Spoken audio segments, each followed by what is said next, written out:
Hi, I hope you're all doing well. Today we're going to be tackling this woodland scene. And it's very hot out. I'm in central Pennsylvania today, and the humidity and the heat are just stifling. So I thought I would get out of the sun, just do this nice interior woodland scene. Toning the canvas first. There's a lot of ambient light in here, and so I want to kill some of that greenish yellow ambient light that you get in a scene like this by just throwing down some brown. I actually think I tried to do a different setup here, and I'm gonna have to switch this around. I apologize, but I've been painting it this way for years. Thought I'd try it a different way, and it just isn't working. So anyway, let me tell you my colors here quick before I keep going. Titanium white. This is cadmium chartreuse, I believe. New color, I don't use it very often, but I thought I'd give it a try here in this woodland area. Cadmium yellow light, cadmium orange, yellow ochre, transparent red oxide, or it could be burnt sienna. This is alizarin crimson, ultramarine blue, cobalt blue, viridian, chromium green oxide, and this is green gold, another color that's usually not on my palette, but I thought I would give it a try. Today though, rather than explaining everything about what I'm painting, I thought I would kind of take a little detour here and go into a little bit about career talk.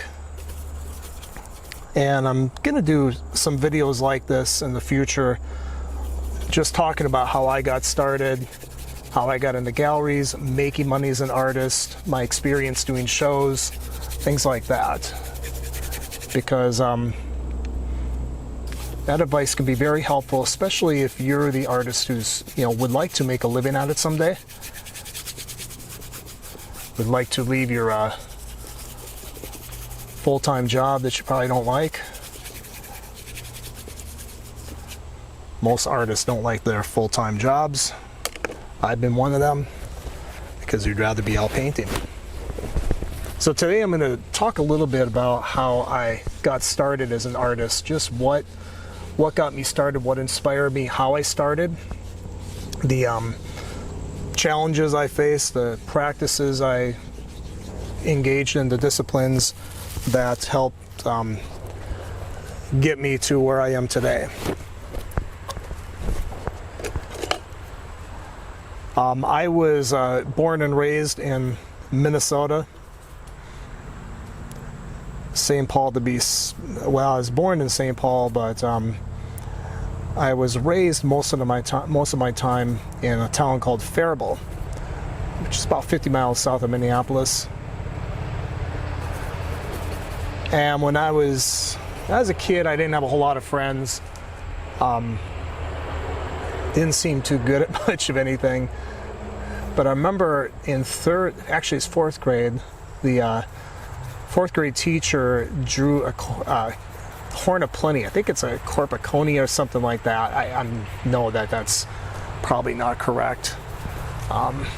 Somebody can feel free to correct me on the comments section. But anyway,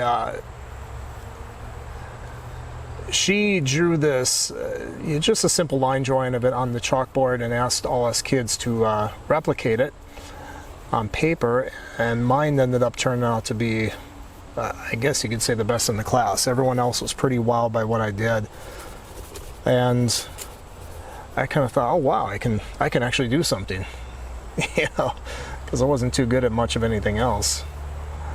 Arguably still am not. And so that kind of planted the seed. Kept doing that, painting or actually mostly drawing through high school.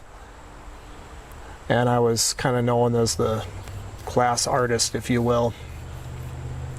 But in my senior year, I stopped painting cold turkey, and I got into music. And I started playing bass guitar. I'm doing this. I want to move these trees closer. trying to keep the spaces somewhat uneven.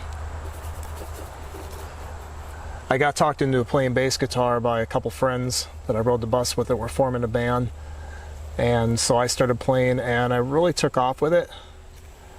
I went to music school. I think it's now Rand McNally School of Music or something like that. It's in St. Paul, but at the time I went, it was called Music Tech in Minneapolis.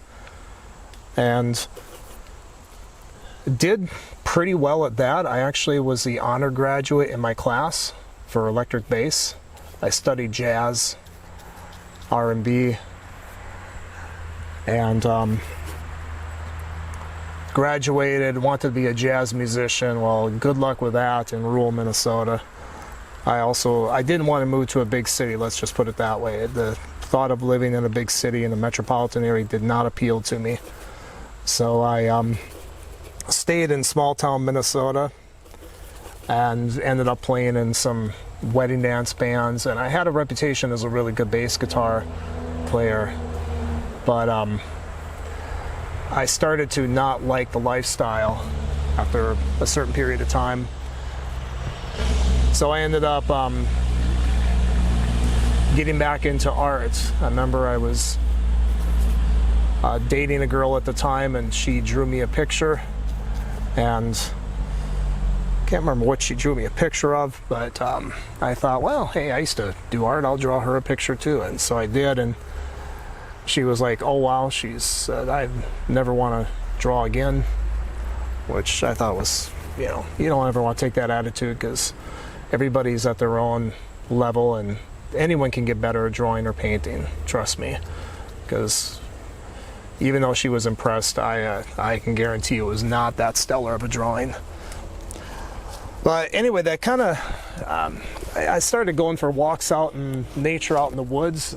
I used to do that when I was a kid. I got to back up a little bit. When I was in high school, as a kid, I would get up sometimes on weekends at like 4 in the morning, middle of winter, and head out into the woods just to be out there, just to paint. Or not to paint, just to, I would paint at times. I do little quick watercolor sketches, but really just to be out there and experience nature and be inspired by nature. And being in rural Minnesota, there was plenty of places to do that. I was surrounded by wetlands everywhere. But anyway, so I did that as a kid, stopped doing it when I got into music, started doing it again, and realized how much I missed it. And so I decided I'm going to pick my art back up again. I'm going to start drawing and painting again. And so I got a sketchbook, and I had a book from when I was a kid that I'd saved and tucked away, and I pulled it back out, called The Art of Field Sketching by Claire Walker Leslie.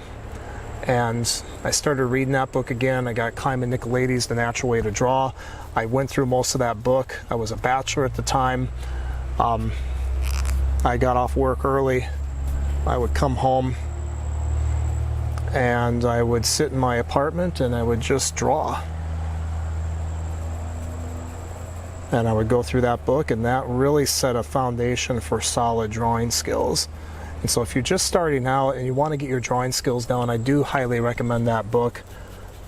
But the biggest recommendation for me was the advice that was in The Art of Field Sketching. It said, if you do 5 sketches a day, every day for 5 years, you will become an artist.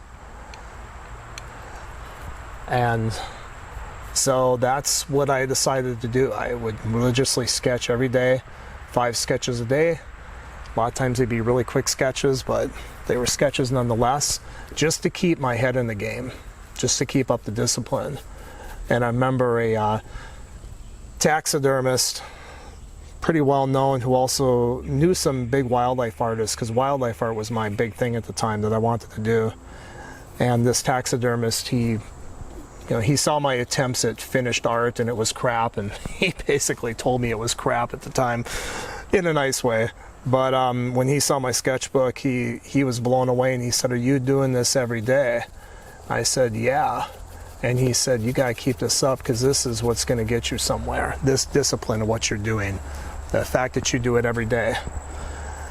And so that really inspired me. So I kept going.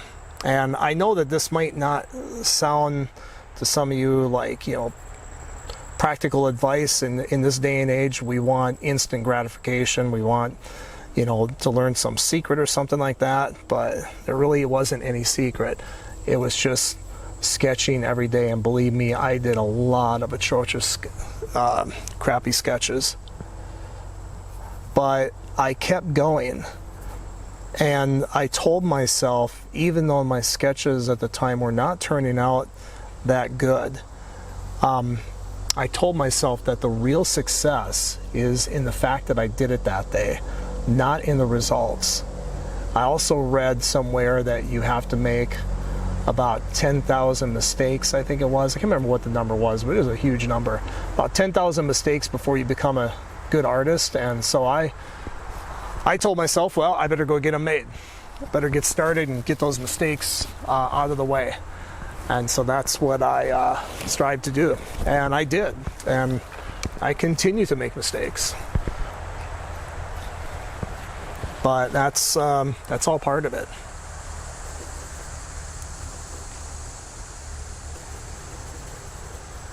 And I was alone. I teach live online painting classes. If you watch my other videos, you know that. But there was nothing like that at the time, so I had no clue what I was doing.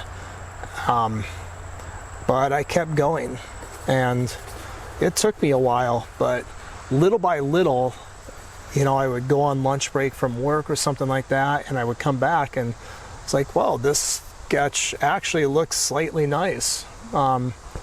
It doesn't look as atrocious as the other sketches. And those little tiny victories kept me going. And it might have just been like, most of the sketch looked like garbage, but something in it worked out. I kind of got the lighting that time, or I kind of got the form, even though there was no aerial perspective in it. I didn't understand aerial perspective at the time, and I had no one to tell me what it was or even to look for it. But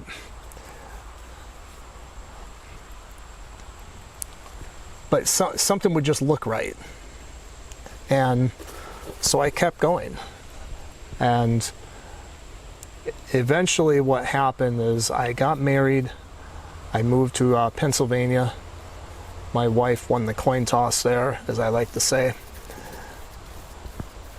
And I did end up, right before I moved, I was teaching bass lessons to a doctor's son, and he had a dog, and he commissioned me to do a painting of his dog. And at the time I was doing acrylics, and I discovered quickly that I did not like acrylics. No offense to acrylic painters, I just did not like them. And I really wanted to get into oils. So I did the commission in acrylic, got through it. He liked it miraculously. And I got $500 for that painting. I think it was an 18 by 24. And then what I ended up doing is taking that money and I went and bought a set of oil paints and started falling on my face in oil. But I also started going out and plein air painting. For a long time, I had already been trying to do plein air watercolor sketches, and boy, did that hurt. But once again, I just kept doing it. I have stacks of sketchbooks, watercolor and pencil, that were just atrocious stuff in it. But it was all about the perseverance. And so I did my best to persevere, and where things took a more abrupt turn for me was they had the Waterfowl Festival going down in Easton, Maryland. And my wife and I had gone to it a couple times. Before we got married, I'd fly out to Pennsylvania from Minnesota, and would her and I would go down there. But after we got married and I was living here, I saw that they were giving a workshop by a gentleman really good artist, very, in my opinion, very underrated, as a lot of good artists are. But his name is Rod Crossman, and it's spelled just like it sounds. And he was teaching a workshop, and so I went, and it was just a one-day workshop. I think it was like 4 hours, 6 hours, something like that. And I brought my sketchbooks, a couple of my sketchbooks, and I showed them, and one of them was a watercolor sketchbook, and ended up getting to talk one-on-one with him, and I showed him my sketchbook, and he was really impressed. And like I said, I think he was more impressed with the perseverance more than anything, that I just kept going on and kept doing it all the time. And the following year, we went back down to the Waterfall Festival. He was exhibiting there, and he remembered me, and he was very nice. He took my wife and I into this back lounge area for artists only, and then he said, I showed him my prints of my recent paintings, and he was impressed with my progress, and he said, do you want to be in the Waterfall Festival? I was like, well, I'd love to, but I don't think they take me. And he said, well, next year apply. And so I did, and there was a little bit of politics, I think. He did put in a good word for me, and they looked at my work and they let me in. And I want to say something about that. If you get rejected for a show, an exhibition, try not to take it too personally, because when I did do the Waterfall Festival the following year, I actually did pretty good. I sold like 5 paintings, but I know for a fact that had Rod not recommended me, I probably would not have gotten in. Whether it was because of my work is another story, but I do know this, is that these shows and galleries and everything are so bombarded with artists. There's just thousands and thousands of artists out there trying to compete and trying to get into shows and trying to get their work noticed, and they just overwhelm these gallery owners and these show people who run these shows. And so a lot of times they won't even look at you. They won't even look at your work unless somebody nudges them. Same thing in the music industry. I said I used to be a musician, and you know, they really need a nudge a lot of times before they'll let you in. I think it was the Beatles have been turned down by every record label. I can't remember if it was in Europe or in the United States, one or the other, and then they went across the pond and finally got a record label. And well, the Beatles are arguably one of the most popular, most famous band of all time. And so, you know, it had nothing to do with their music, obviously. It just had to do with the fact that these record labels are just plastered and bombarded. And so, you know, if you can get somebody to help you get noticed, by all means take their, you know, take their help, because that might be the only way you get the recognition you deserve. But as I said, I did the Waterfall Festival, and it went well overall. They really liked my work. I sold, like I said, I think about 5 paintings, and I was back the following year and did it for about 10 years after that.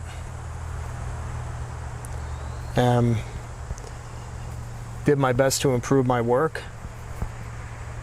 And what's funny is sometimes when you get into these shows, it's kind of like a domino effect, if you will, because when I was in there, I met some artists, and networking with other artists is such a good thing,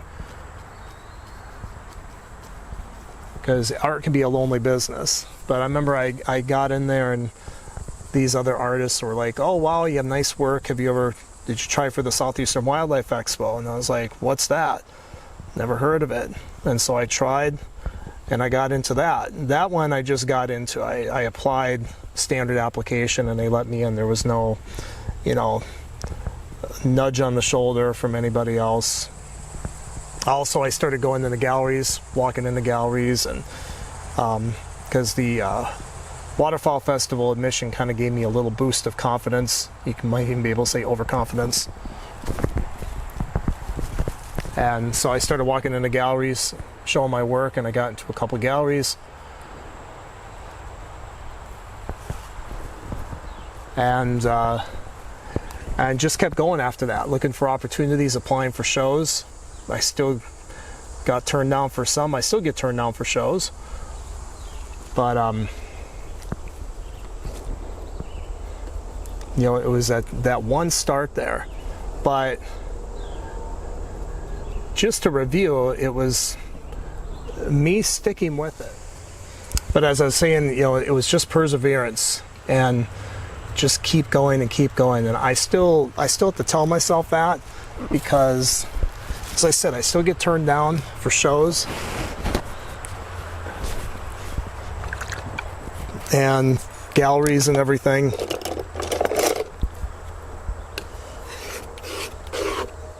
But you have to try not to take that personally.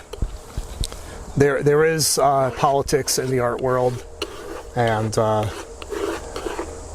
sometimes if you upset the wrong person, which I've done, that can have an effect on your career. But you just really have to keep going.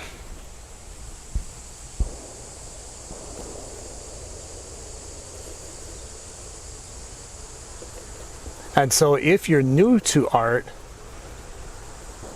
if you just picked up the brush not too long ago, you're a beginner,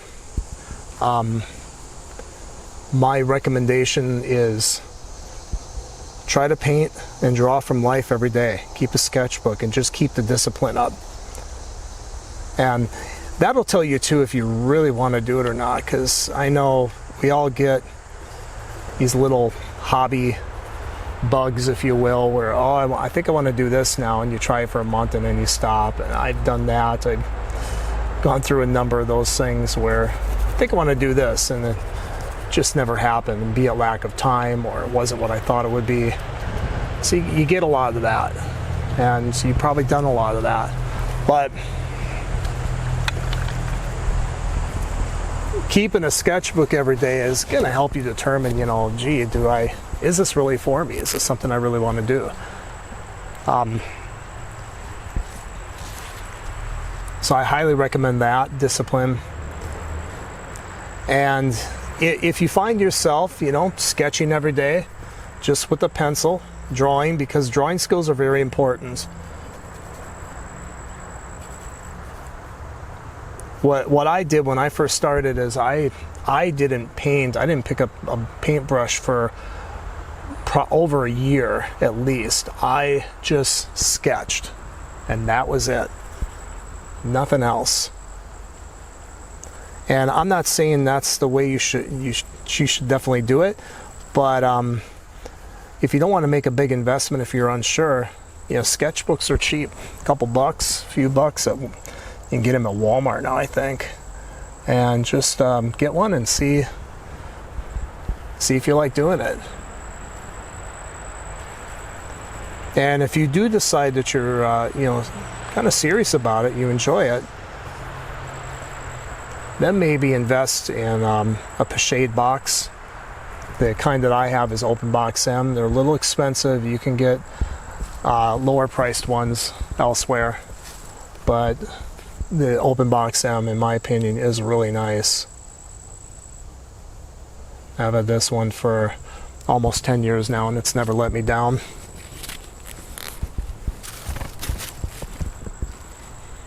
And then, you know, start painting and drawing from life as much as you can, because that's the boot camp, and you really learn how to kind of forge a style when you're doing that. And it looks like I might lose my sunlight here. That won't be good.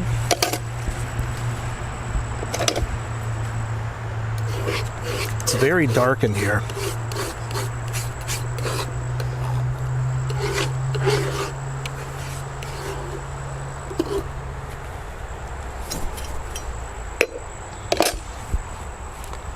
But the biggest thing you have to tell yourself if you decide you want to do it and you enjoy doing it is this, is that the mere act of doing it when you're starting out is the success. If you did it that day, congratulations, you have succeeded. That's the way you need to look at it. If you look at it as in, oh, I got to go out and create a magical painting, it's got to be absolutely wonderful, and I got to be able to do this right now, you're just going to frustrate yourself. I kind of did that for a while, and I had to tone myself down.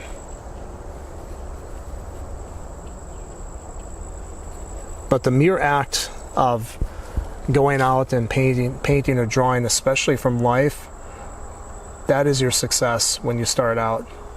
And it kind of is your success, period. I mean, really well-known artists will go out and paint from life and do bad paintings. Do bad paintings in the studio, you know?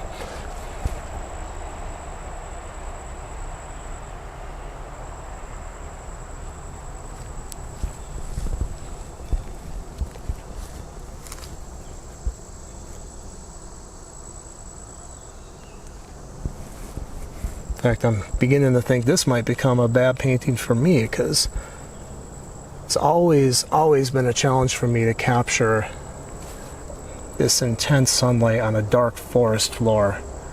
I've never felt comfortable with it.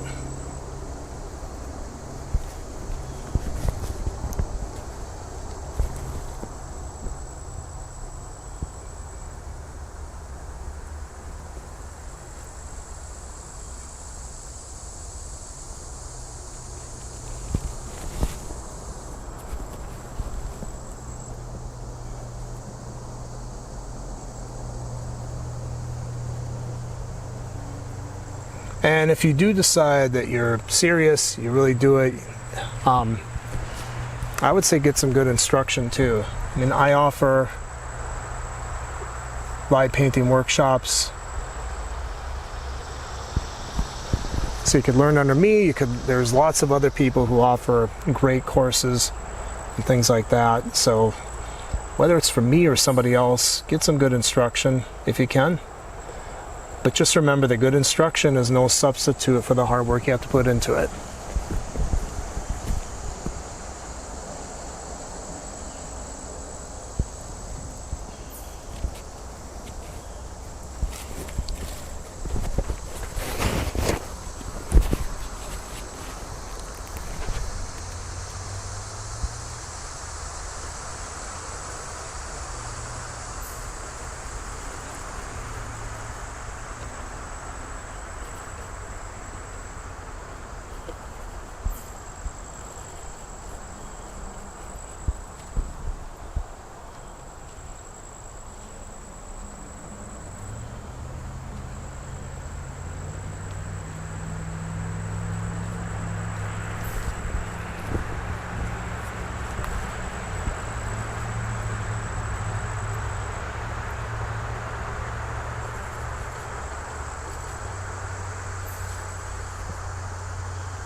Now I got kind of quiet on you. I'm really trying to focus on getting these colors in.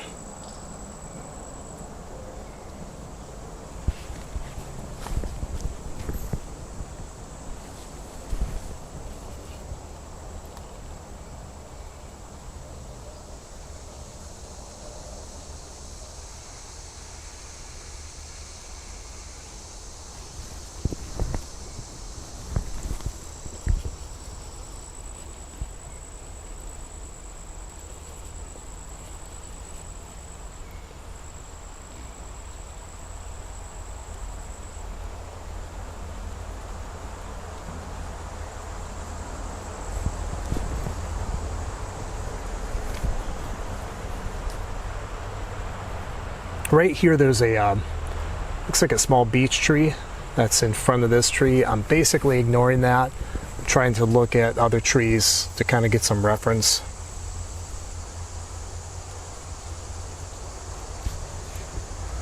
in a perfect world, I could just pick that tree up and move it for a little while and then put it back when I'm done, but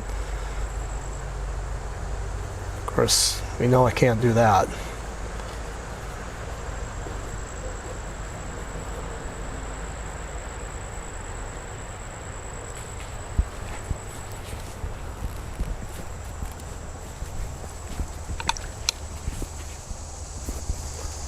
I think I gotta replenish a color or two here.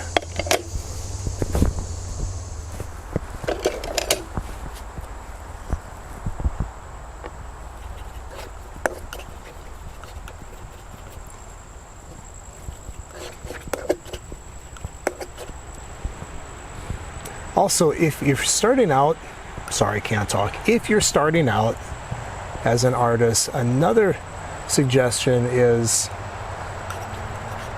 try a lot of different subjects, because you never know what you might stumble upon, and be open to different subjects. I mean, if you are absolutely passionate about a certain subject right off the top, then go for that.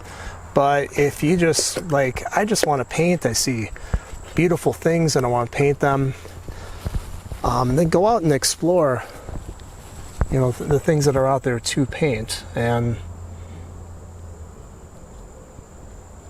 paint them. But also don't limit yourself in the beginning.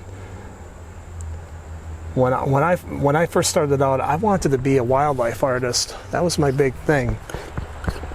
But I also knew that drawing anything was going to improve my drawing skills. Painting anything was going to improve my painting skills.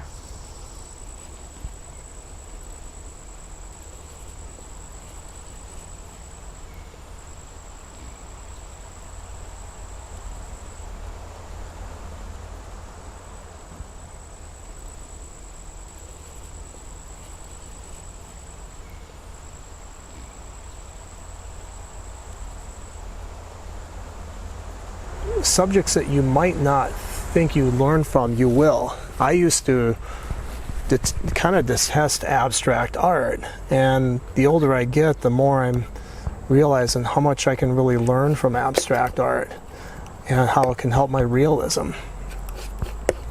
So don't close yourself off to other possibilities, especially at the beginning. From a commercial perspective, you do have to eventually kind of settle down and narrow your subject matter to have commercial success. But there's a big difference between commercial success and learning and ability. So just remember that when you're learning and when you're, you know, deciding what to paint. When I did my 5 sketches a day, every day, of course I wanted to go out and paint some deer or paint some ducks or something like that, but that wasn't always possible, especially in the middle of winter. So it's just like, okay, well, what can I paint in order to get in my 5 subjects for the day? And sometimes it was my shoes. I would stick my shoes on a table and I would draw my shoes, or I'd paint my shoes, you know, just because it was there, it was available, and it was reality. It was something to paint or draw. And I knew just by the mere act of doing that, I was exercising my powers of observation and my skill.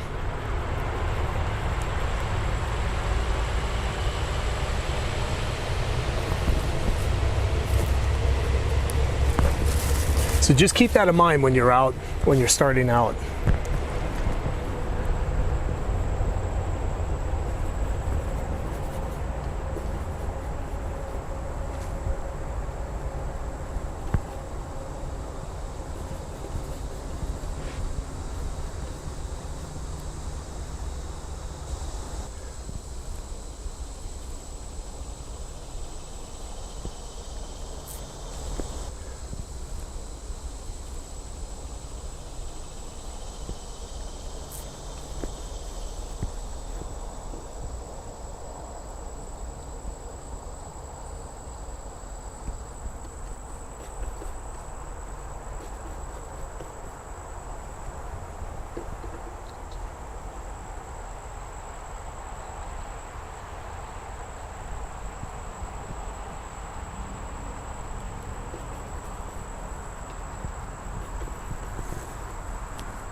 very dark in here. I may actually have to put on my headlamp and look at this under my headlamp for a minute or two, just to see if I'm on target at all or not for some of these colors.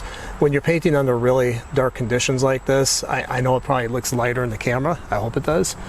Or this whole video is a waste, kind of. But when you're painting under very dark conditions like this, it can be really hard to make out color and value. And a lot of times what ends up happening is you end up painting the whole scene lighter than what it really was.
Some of those highlights in there.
This is going to be very impressionistic, this painting, I can tell you that.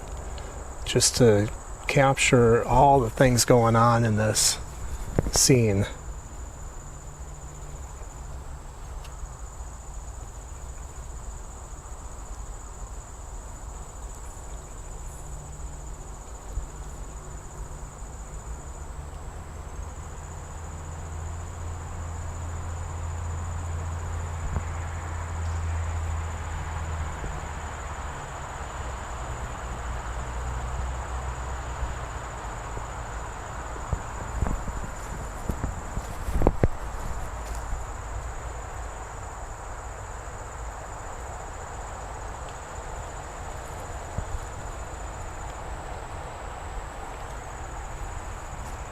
Anyway, I hope you found my story of starting out helpful and somewhat inspiring.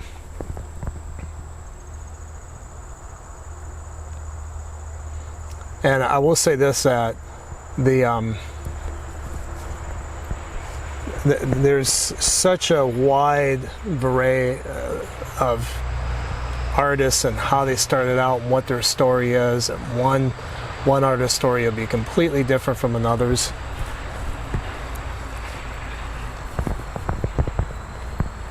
But that's what makes it fun.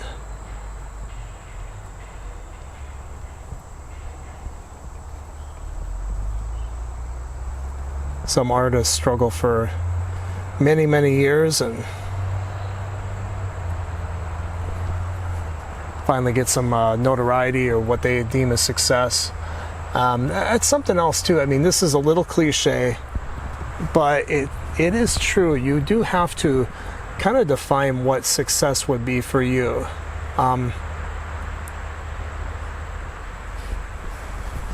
You know, is it peer acceptance and notoriety? Because I'll tell you what, that can be a lot different than commercial success or financial success in art. There are some amazingly financially successful artists that, you know, peers would just sneer at. You know, one example is Thomas Kinkade. You go to some of these like plein air events that I've done, and you mentioned Thomas Kinkade, and you know, people practically spit on the ground, and it'll create a hole in the place where they spit. Just and I think some of it might be envy, but others, you know, it's the whole, well, he sold out and all that stuff, and you know, I don't want to get into that kind of debate. You getting kind of the whole thing between a purist and somebody who's, you know, wants to feed their children, or obviously Thomas Kinkade went way beyond just feeding his children. I don't even know if he had children, but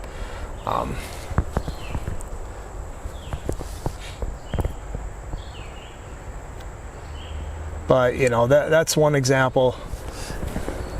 And for the Thomas Kinkade lovers out there, I'm not at all saying he was not a good artist. I'm not saying anything, honestly, because he's very controversial, and I don't want my YouTube thread to turn into the Thomas Kinkade challenge or debate or something like that. But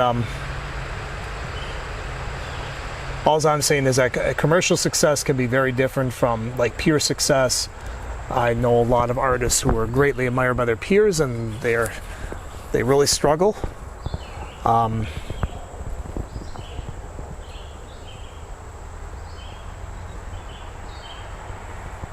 There are artists out there who hardly anybody has heard of, and they're just making oodles of money.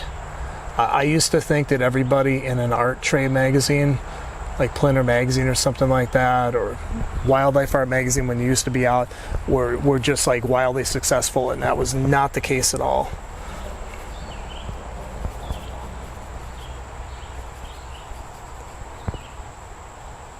So don't think that for a moment that, oh, this person's in a magazine, they must be really, they might not even be making a living at it.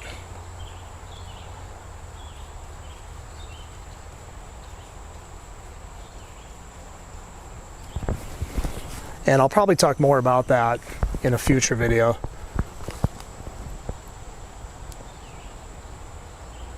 About selling paintings, my experience with selling paintings, and a little more about, you know, getting in the shows and galleries and everything.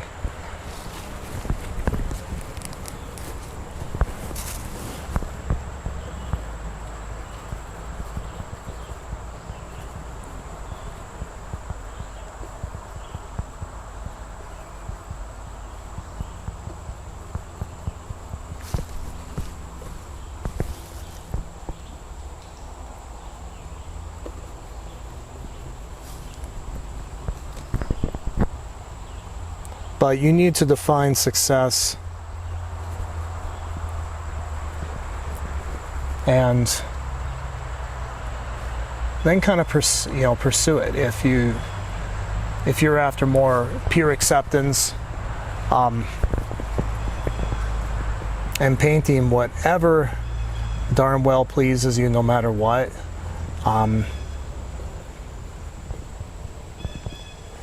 then that's going to be a different path than somebody who's, well, I want to make a lot of money at it. Making a lot of money at art is not easy at all.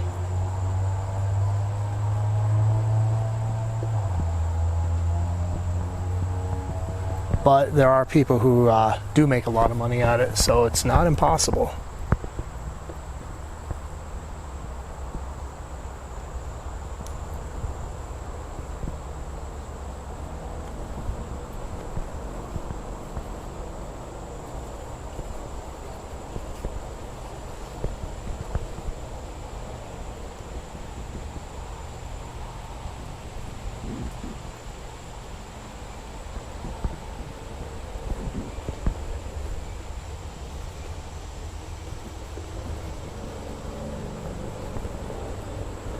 But in the beginning, I wouldn't obsess too much over that.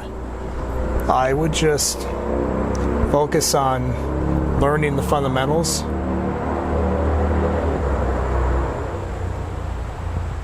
Learn how to paint first if you really want to do it, and then afterwards, figure out where you want to go with it.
I know I've been very quiet lately. I hope you don't mind.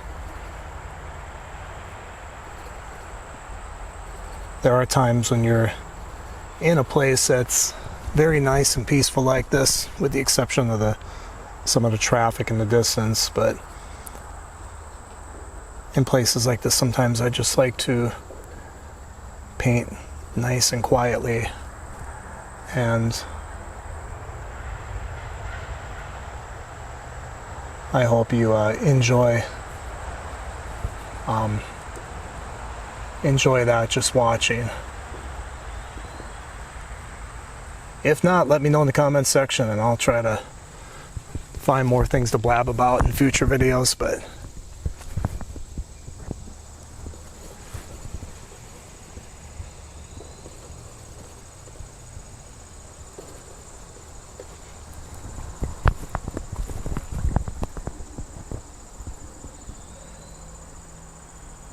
it can be difficult too when you're doing this for an hour or two to think of what to say the whole time. I will say this, right now I'm trying to, I Like a Quiet crowd is probably going, oh, come on. But trying to capture the feeling of roundness on these trees, and that's really just trying to paint what you see. And what I'm seeing is, as these trees kind of round away, they get a little bit lighter on each side. And I think part of that's the effect of the bark. But like, I think it was John Singer Sargent or his teacher or somebody said, don't worry about what it is, just paint it. I mean, if you can figure out what it is, that's great, but you don't need to. You can just, if you see it getting lighter, paint it a little bit lighter.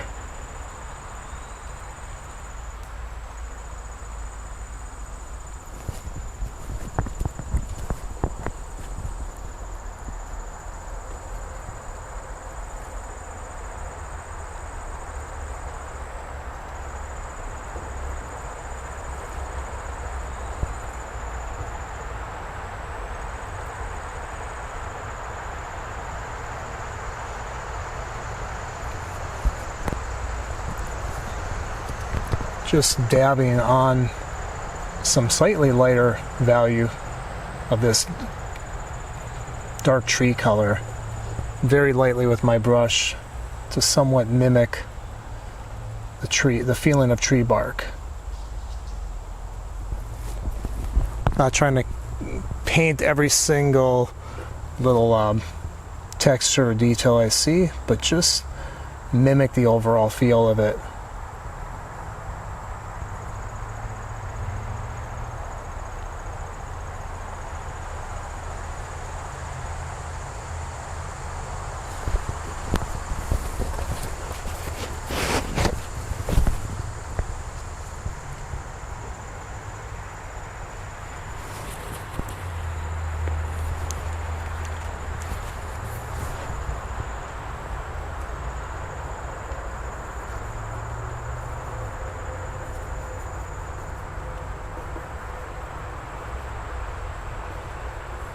And I know this is going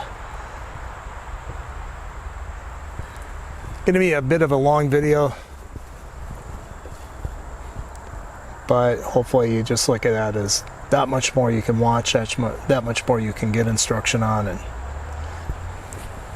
even if I'm not talking, to tell you, I took the Scott Christensen workshop, and one of my favorite things was just watching him paint. I was there for 10 days, and I remember the one time he said, you can either go out and paint or you can sit in here and watch me rework some of my paintings. And while I, of course, absolutely love plein air painting, and I was out west and I love being out west and painting out west, I thought, how often is it that you get to watch a master work on correcting his own stuff? And so I sat there all afternoon watching him go over his paintings and making changes, and it was absolutely fascinating. Some people went out and painted. I stayed behind and watched him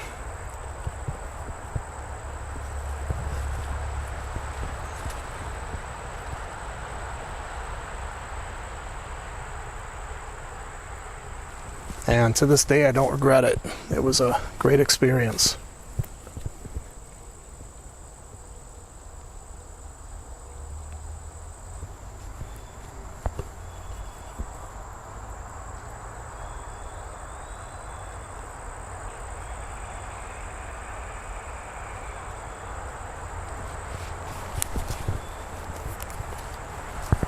I want to mention, if you want to help support my channel, I do have a Patreon account. You can click on that below. Also, below is the link for my workshops, my live online painting classes. If you want to get on the waiting list for those, you can sign up. Either or.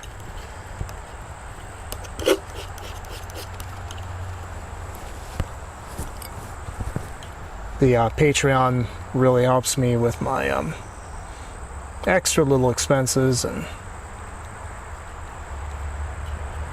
there are definitely some bonuses you get for being a member. Some nice gratuities, so go check it out. And if you want to leave a comment below, go ahead. I do try to answer all the comments.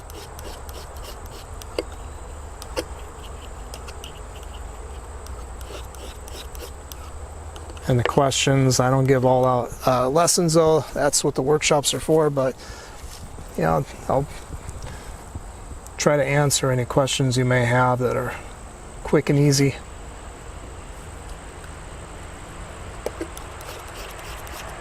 But I thank you for watching either way. I'm not done yet. A little ways away from being done, but I just wanted to thank you in case I forget to do it later.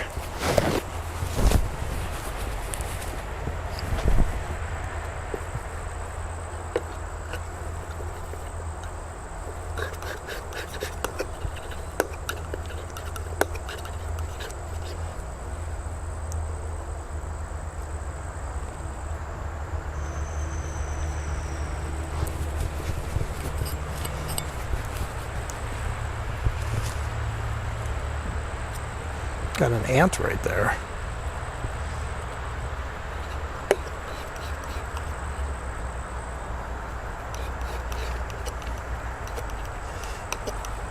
Hope he doesn't try to land in my paint.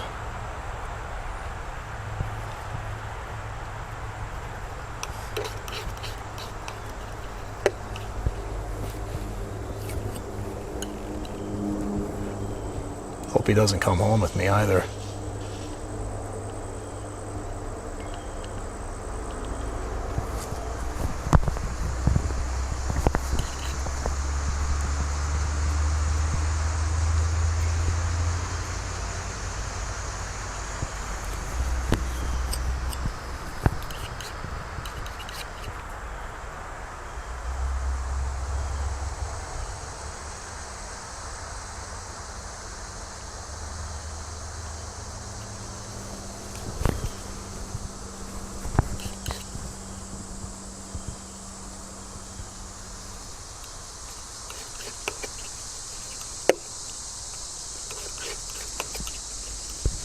And if you like this video, do me a favor and hit the like button.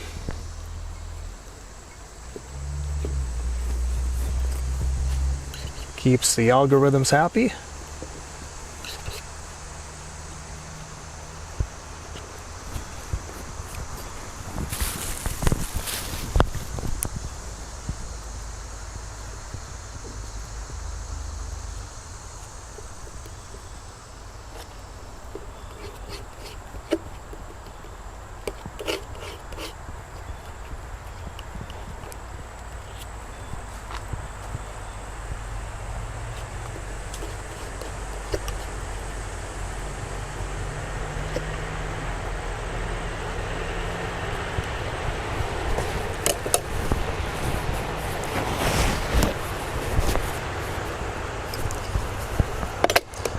Use a bigger palette knife to mix this a little bit quicker.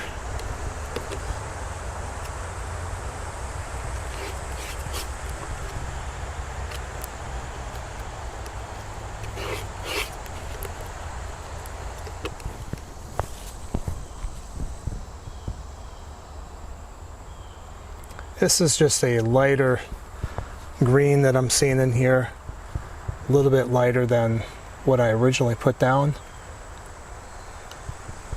I like to start out with somewhat darker color in value in scenes like this, and then just build up lighter as we go.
And when I'm doing this, I'm really trying to squint at the scene to keep myself from going insane, trying to capture everything that I see. It does a nice job of simplifying everything. And when you can simplify it, it gives you a lot more freedom than to decide what complexities you want to add, or include, I should say, and which ones you want to leave out.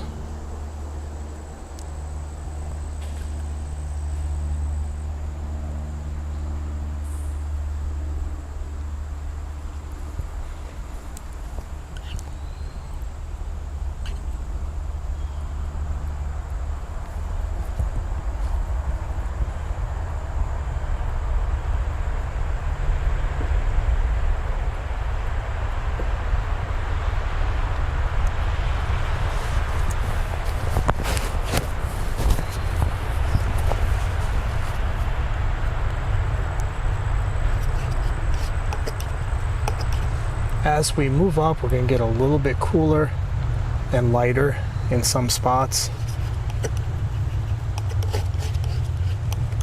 The leaves will be catching more of the blue skylight.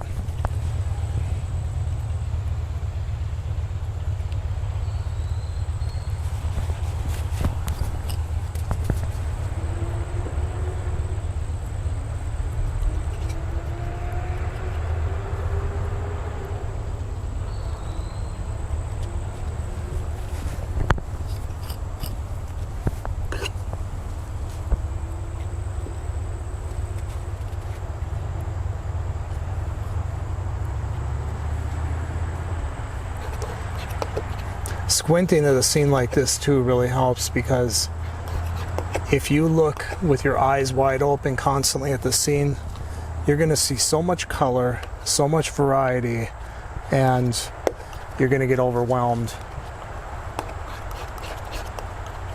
But if you squint at it and you can capture more of the impression of what you're seeing, hence where impressionism comes from, you're probably going to be a much happier painter.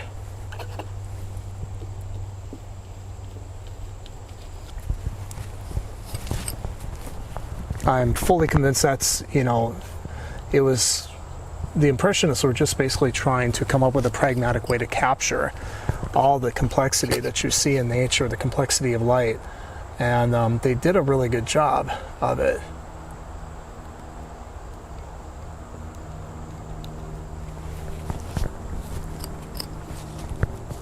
And they left behind quite a legacy too.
Now up here I'm putting in some dark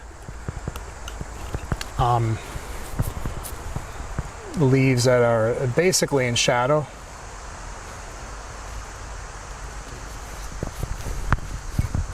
I'm trying to find a way to kind of compose this whole painting here to give it some organization, and it's tough. A lot of times I don't try to worry too much about composition when I'm out here painting, but I thought it'd be nice to get something in.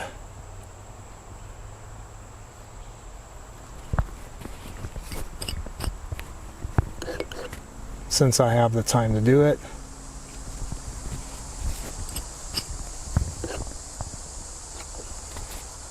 And when I get to a point like this, and I'm a little uncertain about the composition,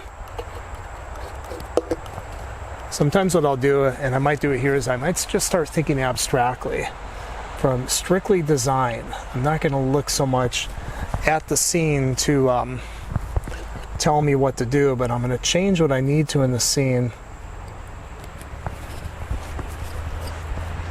to make it interesting. And that's what I'm doing right now. I'm just, I do look at the scene once in a while, but I'm really just looking more at the painting now and throwing some color down in an abstract way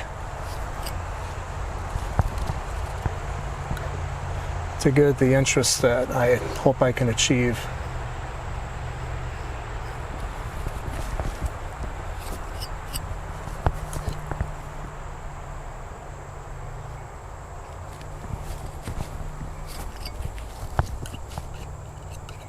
And this probably looks somewhat different from the reference photo, but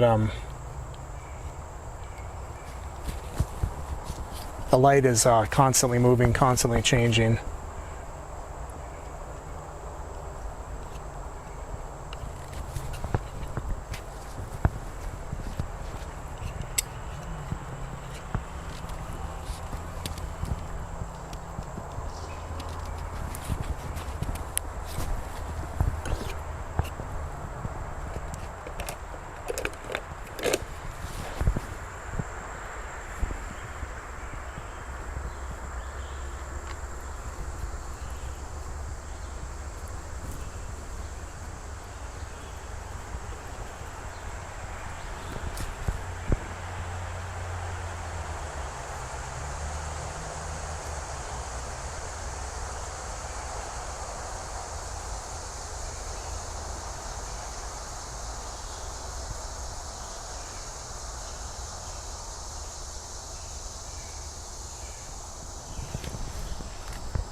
Got gunshots going off. There's a shooting range not too far from here. So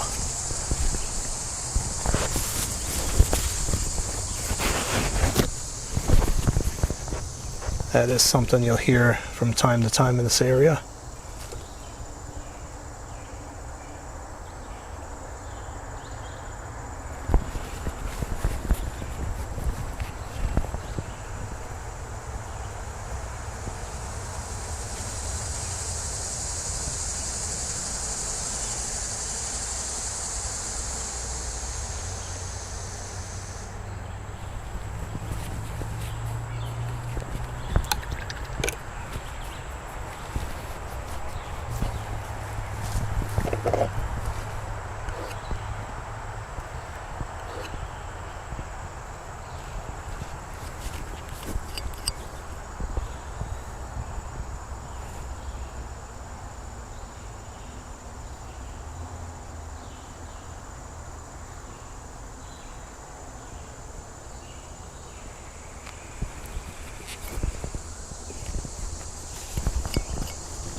Now, very close to me, there's some cool leaves. They're just capturing a lot of cool light because they're facing straight up. Just going to give a slight indication of them.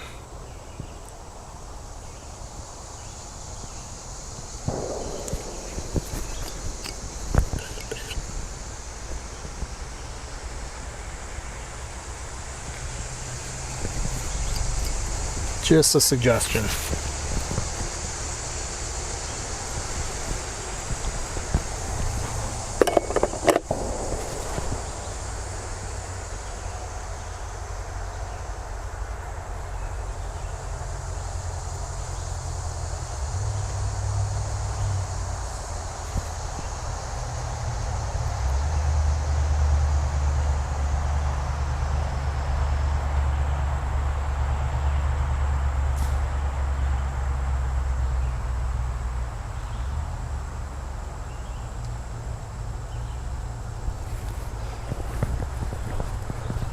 This tree back here is just glowing with reflected light now. It's not in the photo. I know it wasn't there before, but I'm going to paint it in.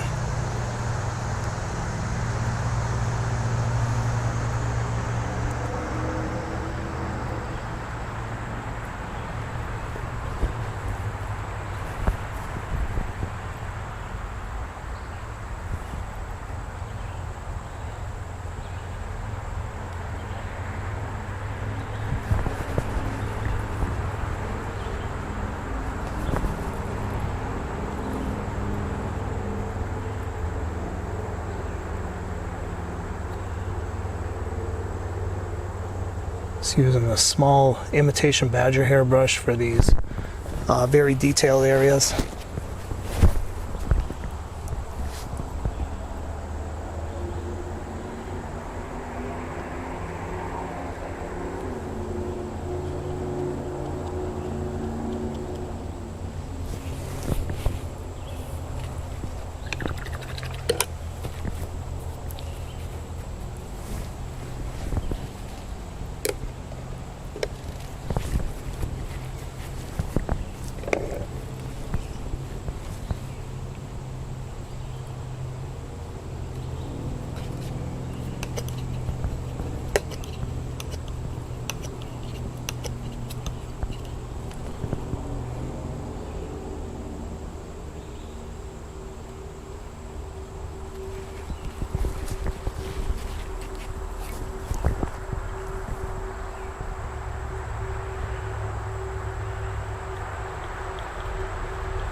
This is a slightly larger badger hair brush, or imitation badger hair brush, and I'm using this just to ever so slightly soften some of this foliage here. The palette knife is wonderful, but sometimes when you use it, it can be too abrupt. Too many hard edges, and so this badger hair brush, just slightly softening things, can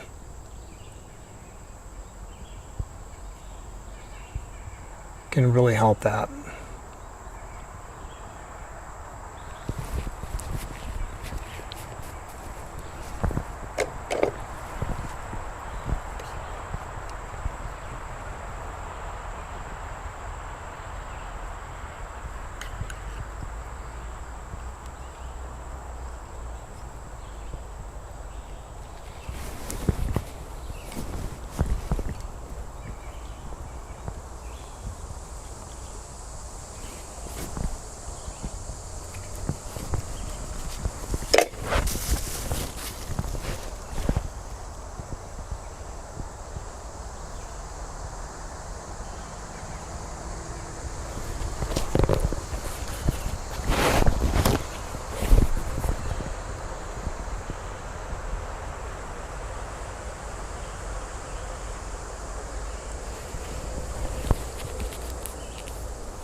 Almost done here. Once again, thanks for watching. Hit the subscribe button if you're not a subscriber yet, and hit the notification bell. And when I post new videos, I usually try to post every Saturday, but when I post, you will be notified by YouTube. And leave a comment below if you like. Question. Don't forget, if you want to take my workshops, you can sign up for the waiting list. That's also in the description below. And if you'd like to support me on Patreon, that'd be awesome. There's some nice goodies described. When you click on Patreon, it tells you what the perks you get for being a Patreon supporter.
All right, I'm going to call that a sketch.